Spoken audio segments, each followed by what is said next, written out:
Julia Montiz was awarded as Best Actress sa 70th Ladies Award para sa natatanging niyang pagganap sa 5 breakups and a romance. Happening right now on Showbiz Balita. Ito ang naging reaksyon ng actress nang bigyan siya nito ng aktor ng isang basket ng bulaklak ay bigla na lamang napasigaw ang actress na si Julia sa sobrang saya. Dahil sa kabila ng besing focus sa kanyang taping, ay hindi pa rin niya nakalimutan ang mga ganitong kaganapan sa buhay ng actress lalo pa at nakatanggap ito ng BIS Award at Box Office Hero sa 70th Edis Entertainment Award.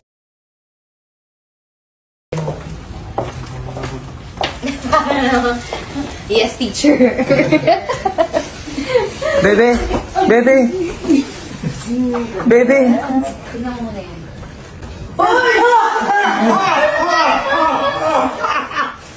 Kaya pala kayo yung pabigyo. Kakaloka. Wait lang. Ay, walang titingin. Iiyak na yan. Kaya nga iyakin pa naman. Uy, ba't namatalikod ka?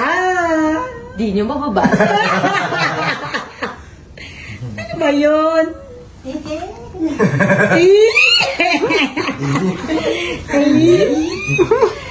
Ano natin? Picturean. Sorry, Justin. Picture ka! Ay, picture ka! Ay. Wait lang. Mas maganda ako kay Justin ngayon.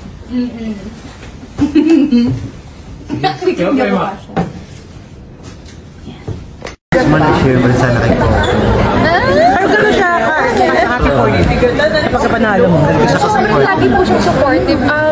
Lahat naman po siguro nung napuntahan ko rin po ngayon, narating ko po ngayon. Parte rin naman po siya dahil una po ang walang hanggan. Siya po ang nakasama ko doon hanggang nung nag-extra pa lang po kami na rin yung magkasama. So parang parte rin po talaga siya na naging journey ko sa Siguro laki...